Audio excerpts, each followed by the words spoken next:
नमस्कार दर्शकों, जेके प्राइम में आपका स्वागत है और मैं हूं विनोद कुमार। दर्शकों, डीडीसी के चेयरमैन और वाइस चेयरमैन की इलेक्शन होने वाली है। हर एक सियासी जमात खरीद फरोख्त की पोजीशन में है और क्यों ना हो, क्योंकि एंटी डिफेक्शन लॉ इसमें नहीं है और हर एक पार्टी चाहेगी कि ज्यादा से ज्यादा जिले में उनका कब्जा हो। हालांकि भारतीय जनता पार्टी का यह दावा है कि 9 जिलों में भारतीय जनता पार्टी का कब्जा जम्मू प्रोविंस में रहेगा और कश्मीर में भी 1-2 जगह वो खेल जाएंगे। लेकिन सदाकत क्या है ये आने वाला वक्त ही बताएगा। लेकिन हर एक पार्टी और खासतौर पर दारोमदार जो है निर्दलीय उम्मीदवारों पर रहेगा। जो निर्दलीय जीते हुए वो निर्णायक भूमिका निभाएंगे कि आखिर डीडीसी के चेयरमैन और वाइस चेयरमैन किसको बुलाया जाता है और किस पार्टी को वो समर्थन देते हैं। हमने भारतीय जनता पार्टी से बातचीत की। कविंद्र गुप्ता जो डेप्यूटी चीफ मिनिस्टर रह चुके हैं और साथ ही साथ चेयरमैन क्षमा कीजिए स्पीकर विधानसभा के फॉर्मर स्पीकर रह चुके हैं, उनका क्या कहना है कि भारतीय जनता पार्टी को एज है। जम्मू संभाग में 9 जिलों में और कश्मीर में भी कारकर्दगी करके दिखाएंगे।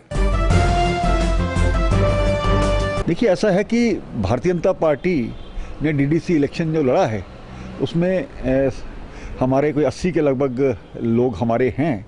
तो 7 जिलों में भारतीय जनता पार्टी को बढ़त मिली है जम्मू में, और हमें उम्मीद है कि जो बाकी 2 जिले हैं रामबन और एक किश्तवाड़, वहाँ पर भी भारतीय जनता पार्टी के मिलने से ही वहाँ पर डीडीसी बनेगी। और इसके साथ ही कुल मिलाकर के जम्मू के 10 जिलों में 9 भारतीय जनता पार्टी के हिस्से में आएंगी। और जहाँ तक कश्मीर का सवाल है, हमने एक स्टार्टअप किया है, तो मुझे लगता है कि आइंदा से इस प्रकार से वहाँ भी आने वाले समय में हमारी सीटें बढ़ेंगी। लेकिन कुल मिलाकर के ये जो 3rd टायर ऑफ गवर्नमेंट है ये तथा ये 73rd अमेंडमेंट है, उसमें डायरेक्ट फंडिंग और ग्राम विकास हो, उसके लिए भारतीय जनता पार्टी का ये प्रयास सफल रहा। और पूरे इलेक्शन में एक भी जगह कोई ऐसी हिंसक घटना नहीं हुई है। ये अपने आप में एक जीत है। तो ये सभी किसी भी पार्टी की वो डीडीसी चेयरमैन बने, लेकिन सबको साथ लेकर के एक प्रायोरिटी ये रहनी चाहिए कि लोगों का काम हो, ग्राम विकास के लिए काम हो और नया इतिहास जम्मू कश्मीर में विकास का शुरू होने वाला है। देखिए, मैंने पहले कहा कि हमें 7 जिलों में पूर्ण बहुमत प्राप्त है और इसके अलावा 2 जिलों में हमारे मिलने से ही वहाँ पर चेयरमैन बनेंगे। तो जहाँ तक सवाल है, बाकी पार्टियाँ जोड़ तोड़ की राजनीति करती होंगी, लेकिन भारतीय जनता पार्टी इसमें विश्वास नहीं करती है। जो लोग खुद आना चाहते हैं उनका स्वागत है। जिला है और कश्मीर में भी यहाँ पर मैक्सिमम लोग जो इंडिपेंडेंट्स जीते हैं, तो वही तय करेंगे। अब क्या आने वाले समय में सामने चित्र बनता है ये हमारे सामने होगा।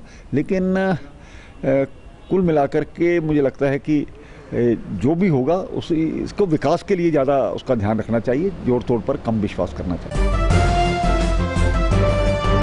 दर्शकों, अपनी पार्टी का गठन पिछले साल ही हुआ है, लेकिन उनका ये दावा है कि जितना वोट उनको मिला है डीडीसी इलेक्शन में, इतनी उनको तवक्को नहीं थी। नई पार्टी होने के बावजूद भी उन्होंने काफ़ी अच्छा परफॉर्म किया है, लेकिन वो भी अच्छी पोजीशन में है। उनका कहना है कि निर्दलीय अपने विवेक के साथ चुने, जो पार्टी सच बोलती है, जो पार्टी एक सच्चाई की राह पर चलती है, उस पार्टी को मजबूत करना चाहिए। गवर्नेंस का स्ट्रक्चर है एक प्रजातंत्र में, उसका एक मुख्य बिंदु था ये डिस्ट्रिक्ट डेवलपमेंट काउंसिल का चुनाव। और इसके बाद शांतिपूर्ण चुनाव पूरे होने के बाद अब मुझे लगता है समय आ गया था कि जो इनके चेयरमैन हैं अलग अलग डिस्ट्रिक्ट्स के वो चुने जाएं। और हम आशा करते हैं कि जो चुनाव आयोग है उन्होंने जिस तरह से 15 फरवरी की डेडलाइन रखी है कि उसमें इनके जो चुनाव हैं वो निष्पक्ष रूप से और बिना किसी दबाव के ये चुनाव पूरे होंगे और इनको एम्पावर किया जाएगा। इन सारे जो डीडीसी चुन के आए हैं, क्योंकि अभी हम जैसे देखने को ज़मीन से जो खबरें आती हैं और हमारे साथी भी बताते हैं कि जो बीडीसीज़ के चुने हुए लोग हैं, उनके चेयरमैन हैं, अभी तक उनके पास जो फाइनेंशियल ऑटोनॉमी है वो पैसा जो उनको मिलना चाहिए खर्च करने के लिए अपने ब्लॉक्स में डिस्ट्रिक्ट लेवल पे और पंचायत लेवल पे, वो नहीं मिल रहा है। और ये सारा जो चुनाव है वो बेमायने हो जाएगा अगर इनको फाइनेंशियली एम्पावर नहीं किया गया। और हम जानते हैं कि ये पहली दफ़ा डीडीसी चुनाव जो है जम्मू कश्मीर में हो रहे हैं और इसके लिए बधाई का पात्र हैं जो केंद्र की हमारे प्रधानमंत्री हैं और जो हमारी सुरक्षा कर्मी हैं, जिन्होंने अपनी पूरी मुस्तैदी से काम किया और बड़ा शांतिपूर्ण ढंग से ये चुनाव हुआ। और चूंकि ये पहली दफ़ा चुनाव हो रहे हैं, अभी इसमें एंटी डिफेक्शन जो है वो लॉ मौजूद नहीं है और लोगों को एक आज़ादी है कि वो कहाँ किस धड़े के साथ जाके जहाँ उनको लगे कि उनके भविष्य में काम हो सकेंगे, लोगों के काम हो सकेंगे, वो उस तरह से काम करें। और आगे आने वाले जो दिन हैं उनमें हम भी कोशिश करेंगे कि जहाँ लाइक माइंडेड जो सोच के लोग हैं, जो देशभक्त और देश की बात करने वाली सोच के लोग हैं, अगर उनके साथ कहीं मिल के जम्मू कश्मीर की राजनीति में कहीं ऐसा जो ज़िला के चेयरमैन हैं वहाँ कहीं हम कुछ अपना रोल निभा सकें। क्योंकि आप जानते हैं कि हमारे 12 तो चुने हुए मेंबर्स थे और उसके अलावा 3-4 मेंबर्स हैं जिन्होंने चुनाव के बाद ज्वाइन किया है। तो आने वाले दिनों में हम भी अपनी रणनीति बनाएंगे और मुझे लगता है बुखारी साहब श्रीनगर पहुंच गए हैं और वहां पे वो बैठ के अपने साथियों के साथ मशवरा करके इस चुनाव की तैयारी करेंगे। राजनीति का एक हिस्सा है कि आप कोशिश करें कि आपके जो चुन के आए हैं लोग, उनको उनमें से कुछ इंडिपेंडेंट, काफ़ी हद तक इंडिपेंडेंट लोग भी चुन के आए हैं, वो किस तरफ जाते हैं और किस तरह से, क्योंकि अब जो रिजर्वेशन हुई है उस पर भी जो आपत्तियाँ थी उनको भी क्या कहते हैं, उनको देखने के बाद चुनाव आयोग ने ये फैसला किया है कि वो चुनाव करेंगे आगे और उसी प्रक्रिया में करेंगे जो उन्होंने तय की है। और मुझे लगता है कि अगर फ्री एंड फेयर मैनर में चुनाव हो और जो भी बन के आए, जो भी उनका मत आएगा सामने, जो लोग जीत के आएंगे, वो सबको सर्वमान्य होगा। और इन्हीं चर्चाओं में वो लगे हुए हैं और मुझे लगता है कि वो अपने साथियों के साथ और चुने हुए मेंबर्स के साथ मशवरा कर रहे होंगे। और जहाँ भी कहीं भी हमारी कोई पॉसिबिलिटी ऐसा लगेगा कि श्रीनगर में अगर कहीं बन सकता है, शोपियां में अगर कहीं कुछ हो सकता है, तो जहाँ भी इंडिपेंडेंट्स अगर हमारे साथ आते हैं, क्योंकि राजनीति वो भी देख रहे हैं कि जो राजनीति मेन स्ट्रीम पोलिटिकल पार्टीज़ रही हैं अब तक, जिन्होंने राज किया है, चाहे वो PDP हो, नेशनल कॉन्फ्रेंस हो, कांग्रेस हो, वो आज भी 370 का राग अलाप रहे हैं। वो लोगों के डेवलपमेंट की बात नहीं कर रहे हैं। तो अगर कोई पार्टी जो डेवलपमेंट की बात कर रही है उसके साथ कोई लोग समर्थन देना चाहते हैं, तो वो आने वाले दिनों में हम देखेंगे और वैसे ही फैसला लेंगे। बिल्कुल, मैं देखिए, जोड़ तोड़ ही राजनीति का दूसरा नाम है। और अगर यहाँ जो चुन के लोग आए हैं, वो जो इंडिपेंडेंट लोग हैं, वो अगर अपना फैसला बनाते हैं और वो, क्योंकि आप देखिए जो चुनाव यहाँ हुए, जिस तरह से यहाँ रिजर्वेशंस हुई थी और कहीं महिला ST रिज़र्व हो गई, कहीं महिला SC रिज़र्व हो गई और बहुत सारी पॉलिटिकल पार्टीज़ के पास वैसे कैंडिडेट तैयार नहीं थे, तो यहाँ वहाँ से कैंडिडेट उन्होंने तैयार करके दिए। अब वो लोग कैसे अपनी आइडियोलॉजी पे रहते हैं, कितने आइडियोलॉजिकली कमिटेड लोग हैं। और अगर ये पार्टियां, मुझे लगता है अगर ये इतनी पुरानी पार्टियां हैं तो ये भी कोशिश करेंगे कि इनके चेयरमैन बने। तो मैंने कहा आने वाले दिन काफ़ी इस जो सरगर्मी है वो तेज़ रहेगी। दर्शकों, फोन लाइन पर हमारे साथ सीधे जुड़ चुके हैं एडवोकेट रविंद्र शर्मा, जो चीफ स्पोक्स पर्सन है कांग्रेस पार्टी के। रविंद्र जी, चेयरमैन और वाइस चेयरमैन के इलेक्शन होने वाले हैं, आपने कुछ ऑब्जेक्शन फाइल की थी, मुझे लगता है कि उसको दरकिनार कर दिया गया है। ये मैकेनिकल तरीके से नॉन एप्लीकेशन ऑफ माइंड है या प्री कंसीव्ड माइंड से ये किया जाता है कि 30 तारीख 5 बजे तक आप ऑब्जेक्शन मांगते हैं, 41 तारीख को संडे है और 31 को संडे और 1 को आप नोटिफिकेशन निकाल देते हैं। फिर ये सारे ड्रामा क्यों? कि संविधान कहता है कि 1/3 सीट वुमेन को जानी चाहिए। पहले मुझे बताइए, सबको समझ आता है कि 20 में से 1/3 आता है 6.67 जी। और SO 330 जो इनका अपना कानून है 24 अक्टूबर का, उसमें लिखा है कि 0.5 से अगर ज्यादा होगा तो उसको 1 माना जाएगा और 0.5 से कम होगा तो उसको 0 माना जाएगा। जी। 0.5 से ज्यादा है तो 7 सीटें महिलाओं के लिए रिजर्व होनी चाहिए, जबकि 6 की गई। जी। फिर बात यह है कि 24 अक्टूबर का आपका जो SRO है वो कहता है कि 1, 4, 7, 10 अल्फाबेटिकली जो डिस्ट्रिक्ट के नाम होंगे वो महिलाओं के लिए रिजर्व होंगे। 11 जनवरी को आप दूसरा SRO निकाल देते हो, पिछले SRO का जिक्र नहीं करते और आप कहते हो कि नहीं अब 3, 6, 9, 12 होगा, ठीक है। जाके जो लोग जीत गए डीडीसी के मेंबर, इनको पता लग गया कहाँ कौन किस पार्टी का या किस पार्टी का बनने वाला है, और उसको रोकने के लिए या महिला को बनाने के लिए, किसी महिला को, किसी इन्फ्लुएंशियल आदमी को बनाने के लिए सारी प्रक्रिया बदल दी गई जी। और उसका भी ऑब्जेक्शन हमने किया कि ये क्यों, जब पंचायत में पंच की 1, 4, 7, 10 थी, सरपंच की 1, 4, 7, 10 थी, बीडीसी चेयरमैन जो ब्लॉक समिति का 1, 4, 7, 10 थी, डीडीसी मेंबर की 1, 4, 7, 10 थी। 24 अक्टूबर के आगे में लिखा है 1, 4, 7, 10 चेयरमैन के लिए भी होगी, चेयरपर्सन की। फिर आपको बदलने की जरूरत पड़ी, आप रातों रात रोजों रोज अपनी मर्जी से बदलना चाहेंगे, जैसे आपको या भारतीय जनता पार्टी या उसकी सिस्टर ऑर्गेनाइजेशन को कंसर्न सूट करेगा।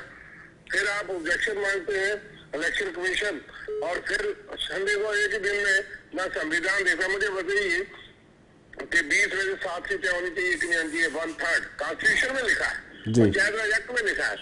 एक तो सीट कम है, दूसरा जिस जिले में उनके लिए मुकर्रर होनी चाहिए थी वो ना करके दूसरा किया गया। ये है महिलाओं के साथ।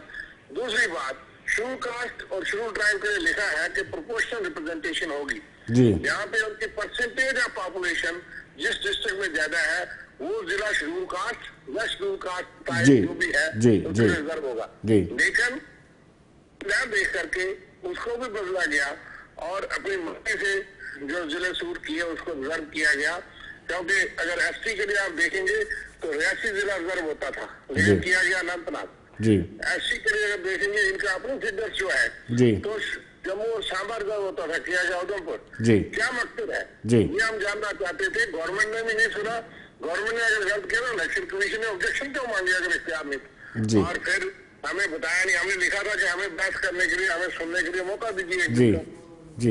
लेकिन रविंदर जी क्या आपको लगता है कि एंटी डिफेक्शन लॉ इस पे इम्प्लीमेंट नहीं होता तो खरीद फरोख्त की भी गुंजाइश बन जाती है? बिल्कुल, खरीद फरोख्त भी होगा, हो रहा है, और क्रॉस वोटिंग भी होगी, क्योंकि कानून जानबूझ के नहीं बनाया गया। एक म्यूनिसिपैलिटी के लिए भी जहाँ वार्ड मेंबर का है वहाँ भी एंटी डिफेक्शन लॉ है। सब जो यहाँ पार्टी बेस पे चुनाव होता है, एक छोटे से छोटे वार्ड मेंबर के लिए एंटी डिफेक्शन लॉ बनाया जाता है और कानून में लिखा जाता है। इस कानून में क्यों नहीं लिखा गया? जब आपने पार्टी बुनियाद पे चुनाव कराया, आपने फ्लड गेट्स खोल के रखे हैं, आया राम क्या राम, दल बदलू कानून जो है वो, इसको आप भरोसा बढ़ावा देना चाहते हैं, और कई शिकायत भी दर्ज हुई, सब पार्टियों ने ऑब्जेक्शन किया। जो पार्टी के सिंबल पे जीते हैं उनको भी डराने धमकाने, खरीदने भोगने, इन्फ्लुएंस करने का सिलसिला प्रक्रिया जो है वो चली है। लेकिन शर्मा साहब उनका ये आरोप है कि अगर आप अपने पार्टी के जीते हुए नुमाइंदों को अपने साथ नहीं रख सकते तो गलती तो आपकी है। नहीं, अब किसी को संगल बांध के नहीं, आपने एमएलए खरीद लेते हो, आपने आज वेस्ट बंगाल में तमाशा चल रहा है, कर्नाटका में जीत के एमएलए को आप हरा करके इस तरह से जमहूरियत नहीं चल सकती। मध्य प्रदेश में सरकारें गिराई, आप जो है सत्ता बल को इसलिए दुरुपयोग करते हैं, कहीं ईडी पहुंच जाता है, कहीं सीबीआई जाता है, किसी को जो है वो एनआईए बुलाता है, किसान आंदोलन को भी, तो क्या बनेगा इस देश का? हमें ये नहीं है, कानून होता है, इसीलिए तो एंटी डिफेक्शन लॉ बनाया गया। ये नहीं है कि आप चौकीदारी करेंगे। इस बार में आप देखते हो कि बसों में भर के एक स्टेट से दूसरे स्टेट में एमएलए को छुपाया जाता है। क्यों? ये कांग्रेस में भी ऐसी नौबत आती है, कांग्रेस में भी ऐसी नौबत आती है कि राजस्थान के विधायकों लेकिन जब से ये सत्ता में आए तो कांग्रेस पे क्या सब पार्टियों पे आ रही है, क्योंकि जब सरकार ही और रूलिंग पार्टी ही हर तरह के संदेश उनके पास सारी एजेंसीज है, आप किसी को भी, आप एक छोटे बैंक को किसी थानेदार तहसीलदार से डरा सकती हो, तो फिर तो जमहूरियत नहीं चल सकती। इसलिए कानून तो एंटी डिफेक्शन लॉ बहुत पहले बना था, और असेंबली के लिए बना, पार्लियामेंट के लिए बना।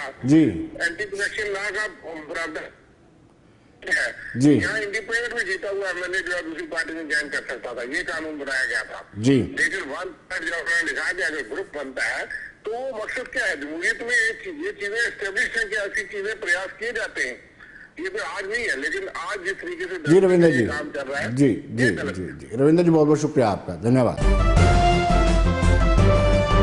तो दर्शकों, जैसे कि हम डीडीसी के वाइस चेयरमैन और चेयरमैन के चुनाव की बात कर रहे हैं तो उस पर ज्यादा रोशनी डालेंगे हमारे सीनियर सहयोगी। कश्मीर में क्या हालात हैं, सैयद तजम्मुल बताएंगे। तजम्मुल, आप हमें बताइए कि कश्मीर में क्या हालात हैं, किस पार्टी को एज है?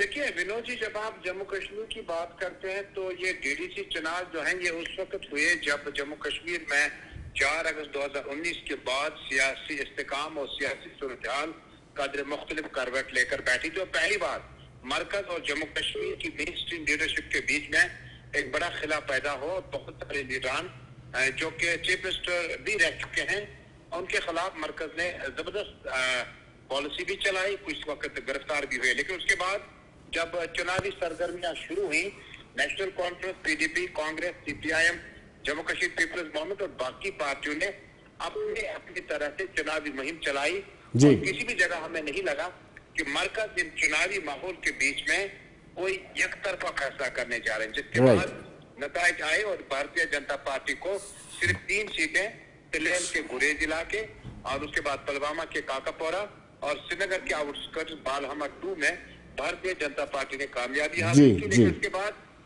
मजमूई नतायज जब आए तो पीएजीडी ने वाजिया अक्सरियत के साथ मैंडेट पब्लिक का हासिल किया। अपनी पार्टी का मुकाबला बराह रास्त जो है वो पीएजीडी के साथ है, क्योंकि सैयद अल्ताफ बुखारी चेयरमैन अपनी पार्टी ने दावा किया कि जो लोग आजाद हैं वो ज्यादा आजाद नहीं है और दर पर्दा उन्हें हमारी हमायत हासिल है, यानी अपनी पार्टी की। जबकि पीएचडी ने कहा कि अगर आपके पास जम्मू कश्मीर में वो हुकूक नहीं मिल रहे आजाद होने के बाद भी, जब आप जम्मू कश्मीर में 47 इंतखाबात कराते हैं तो अभी भी इलेक्शन रिगिंग का मामला कहीं ना कहीं 87 का छाया है। लेकिन उसके बाद नतायज आने के बाद अगर आपको यकतरफा फैसला करना है, अगर कोई शख्स जो है एंटी डिफेक्शन लॉ के आसपास है, इलेक्शन सिंबल इस्तेमाल करेगा पार्टी का और पॉलिटिकल माइग्रेशन करेगा दूसरी पार्टी की तरफ, वो अखलाक की जीत नहीं हो सकती है। अब बड़ी बात यह है क्योंकि पहले मरहले में जम्मू के 2 और कश्मीर के 2 सीट्स पर अब डीडीसी चुनाव जो है चेयरमैन वाइस चेयरमैन के लिए होने जा रहा है। बारामूला से ये सीट खवातीन के लिए मखसूस रखी गई है, जबकि कई एक जगहों पर एसटीज के लिए भी सीटें मखसूस रखी गई है। सफीना बेग जो है उनका इस वक्त किस्मत जो है वो सियासी किस्मत जो है वो आइंदा कुछ दिनों में ईवीएम में बंद हो जाएगा और किस तरह से लोग और डीडीसी जो मेंबरान है क्या उनका एतमाद हासिल कर पाएंगे या नहीं।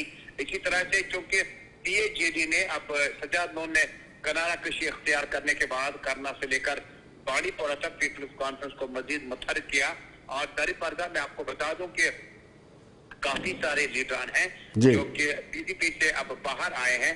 उन्होंने फिलहाल पीपल्स कॉन्फ्रेंस की हिमायत हासिल करने के लिए कोशिशें तेज कर दी हैं। अपनी पार्टी ने सीट लगाने शुरू किए क्योंकि चौधरी ताज मोहिद्दीन का ख्वाब भी अधूरा रहा, वाइस चेयरमैन किम नहीं बन सकते क्योंकि वहां पर खवातीन के लिए बारामूला में सीट मखसूस रखी गई है। कुल मिलाकर जब आप जम्मू कश्मीर में देखते हैं तो अब की बात मुकाबला जो है वो अपनी पार्टी का पीएजीडी के साथ है और अपनी पार्टी क्या तजम्मुल क्या आपको लगता है कि जिस तरीके से अलायंस वकार अलायंस के घटक दल आपस में तानातानी जिनकी बनी हुई है, जैसे पीपल्स कॉन्फ्रेंस अलहदा हो गए, इसका बेनिफिट जो है अपनी पार्टी को मिल सकता है? देखिए, इंतखाबात से पहले पीपल्स कॉन्फ्रेंस जो है उन्होंने पीएजीडी से ही वोट हासिल किया है जी। इंतखाबात के बाद अब चेयरमैन वाइस चेयरमैन बनते बनते सफर काफी आगे निकल चुका है और सजाद अलहदा हो चुके हैं जी। लेकिन जब आप लोगों की बात करते हैं, अगर कोई शख्स जिसने वोट हासिल किया पीएजीडी पर और वो इस तरह से अब क्रॉस कर रहा है उस पार्टी की तरफ जो कि मैंडेट पब्लिक ने उससे नहीं दिया है, तो कहीं ना कहीं वो आज का इंतखाब जीत सकता है, आज चेयरमैन वाइस चेयरमैन बन सकता है, लेकिन सियासी वजूद उसका खत्म हो सकता है क्योंकि लोगों से पूछकर आपने जिस मकसद के लिए वोट मांगा और वोट मांगने के बाद आपने ही 14 लोगों ने ही चेयरमैन वाइस चेयरमैन के लिए वोट डालना है, तो शायद मुझे लगता है कि उसका सियासी पथ मंजर जो है वो बहुत खराबी की ओर जाएगा। लेकिन जम्मू कश्मीर में ये पीपल्स कॉन्फ्रेंस के बाहर आने के बाद भी, इसके बावजूद भी पीडीपी से एक खीमा अलग हो गया और हो सकता है कि शुमाली कश्मीर में अब की बार जो है पीपल्स कॉन्फ्रेंस से वो खीमा शायद जुड़ सकता है जो पीडीपी से हाल ही में अलहदा हो चुका है। बहुत बहुत शुक्रिया तजम्मुल, धन्यवाद।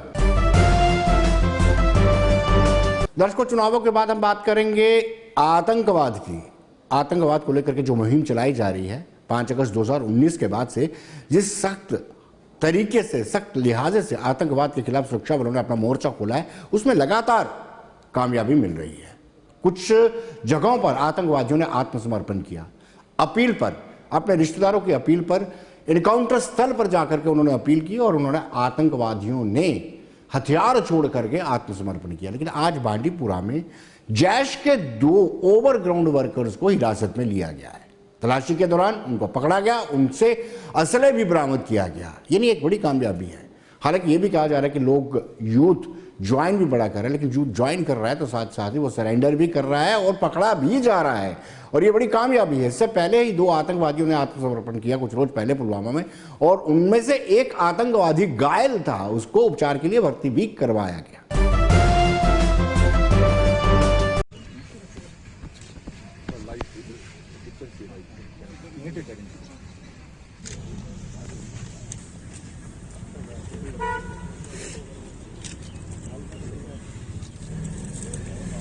काफ़ी दिनों से यहाँ पे इनपुट मिल रहे थे कि कुछ लोग जो है बांडीपुरा में यूथ को मिसगाइड कर रहे हैं, उनको पार के इशारे से यहाँ पे एक्टिव करने की कोशिश कर रहे हैं और उनको जो है आर्म्स एंड एम्यूनिशन सप्लाई करके उनको किसी न किसी तरीके से एक्शन में इन्वॉल्व करना चाहते हैं। तो जब हमने इस लीड को फॉलो किया तो हमने जो है एक अब्दुल मजीद खान जो करालपुरा का रहने वाला है, जो पहले भी एक्स मिलिटेंट रह चुका है और एचसीसी में कॉन्ट्रैक्टर भी था, उसको हमने ज़ीरो इन किया। और जब हमें उसके बारे में पता चला तो उसको ट्रैप किया गया, और जैसे उसको ट्रैप किया उससे हमें 3 ग्रेनेड और 1 पिस्टल जो है रिकवर हुआ, और उसके साथ उसका एम्यूनिशन भी रिकवर हुआ। और जब उससे फर्दर हमने पूछताछ की, उस पूछताछ के दौरान पता चला कि ये जैश-ए-मोहम्मद का OGW है और काफ़ी दिनों से इस टाइप के एक्टिविटीज़ में इन्वॉल्व है। इसका काम था यूथ को, जो गलीबल यूथ है हमारा, जो उसको आइडेंटिफाई करना, टारगेट आइडेंटिफाई करना, उनको हथियार देना और फिर उनको इस तरीके से काम करवाना जिस तरीके से कि उनके लिए वापसी का रास्ता ना रहे। और इसके लिए इसका जो एक सहयोगी है, इसने आइडेंटिफाई किया हुआ था, जो हमने फिर बाद में अरेस्ट किया, वो शौकत मलिक संग्रामा का, उसकी वहाँ पे फ्रूट्स की दुकान है, और उसी फ्रूट्स की दुकान के अंदर से हमने फिर और फर्दर रिकवरी की, जिसमें 5 ग्रेनेड, 1 पिस्टल और कुछ राउंड्स थे। तो इस वक्त फोन लाइन पर हमारे साथ फिदा हुसैन जुड़ चुके हैं, हमारे सहयोगी हैं। और फिदा, हाल ही में आज 2 ओवरग्राउंड वर्कर्स को सुरक्षा बलों ने हिरासत में लिया, जैश से ताल्लुक रखते हैं, इनसे असले भी बरामद किया है, और कुछ रोज पहले 2 आतंकवादियों ने सरेंडर भी किया था। क्या इसके साथ साथ नए आतंकवादियों की भर्ती भी चल रही है? देखिए विनोद, मैं आपको बता दूं कि अगर हम दक्षिण कश्मीर की बात करेंगे, उत्तर कश्मीर की बात करेंगे, या बांडीपुरा पुलिस के आज जो उन्होंने किया है कि वहां पे जो 2 मिलिटेंटों के जो मददगार हैं, उनको जो कि जैश के साथ बताए जाते हैं कि जैश के मिलिटेंटों के वो मददगार थे, यानी कि ओवरग्राउंड वो उनके लिए काम करते थे, उनको पुलिस ने वहां पे पकड़ा है, जिनके पास से बहुत सारी चीजें जो है, आर्म्स और एम्यूनिशन जो है, वो भी उनसे बरामद किया गया है। 13 राष्ट्रीय राइफल के साथ साथ बांडीपुरा पुलिस को एक नाके के दौरान उन्होंने इन युवकों को पकड़ा है। हालांकि जो पहले उनसे पूछताछ की गई है, उसके बाद उन्होंने खुलासा किया है, उनके पास से 1 पिस्टल और 5 जो है उनके जो जिंदा ये 5 ग्रेनेड भी बताए जाते हैं। लेकिन यहाँ पर मैं जरूर आपको ये बता देना चाहता हूँ कि इस मामले में एक FIR भी जो है वहाँ पर रजिस्टर किया गया है। लेकिन कुछ दिनों से हम देख रहे हैं यहाँ पे कि जो भी मिलिटेंटों के मददगार है, कहीं न कहीं पे सिक्योरिटी फोर्सेस को एक के बाद एक जो है वो सफलता प्राप्त हो रही है कि इनको जिंदा पकड़ने में, क्योंकि OGW जो है ये बताया जाता है कि ये मिलिटेंटों के मददगार होते हैं और मिलिटेंटों को सहयोग करते हैं। तो इनके पकड़ने से आगे की जो तफ्तीश है वो अभी जारी है। लेकिन जो हमारे सूत्र है उनका यही कहना है कि इस सिलसिले में जो 2 लोग गिरफ्तार हुए हैं उनसे अभी पूछताछ जो है वो जारी है। विनोद, बहुत बहुत शुक्रिया। दर्शकों, आज दिन भर प्रदर्शनों का सिलसिला जारी रहा। अगर हम मेडिकल एम्प्लॉय फेडरेशन की बात करें तो उन्होंने ब्लॉक स्तर पर प्रदर्शन करने का फैसला लिया। आज बिश्ना ब्लॉक के टाइम था और बिश्ना ब्लॉक में फेडरेशन के मुलाजिमों ने प्रदर्शन किया और अपने मुलाजिमों में प्रदर्शन के दौरान मुलाजिम अपनी मांग रख रहे हैं। उनका कहना है कि डिपार्टमेंटल प्रमोशन कमेटी की मीटिंग अगर रूटीन में होती है तो स्टैग्नेशन नहीं आएगी। उन्होंने कहा कि डीपीसी करते रहना चाहिए।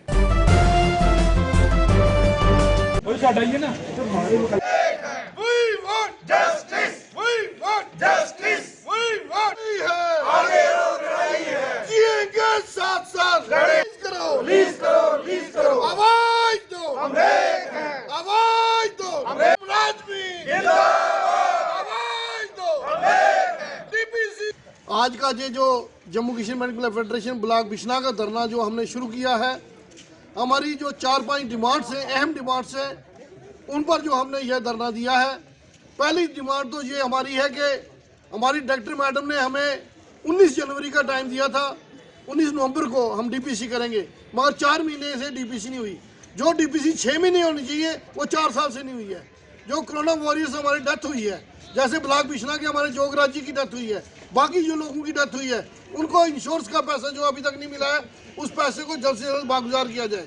जो हमारी फीमेल मल्टी वर्कर्स या 2211 हेड में जो काम करते हैं, उनकी तनख्वाह का जो 5 महीने से उनको तनख्वाह नहीं मिली है। जो फार्मासिस्ट हमारे रह गए हैं, जिनकी रजिस्ट्रेशन नहीं हुई है, उनका मसला है।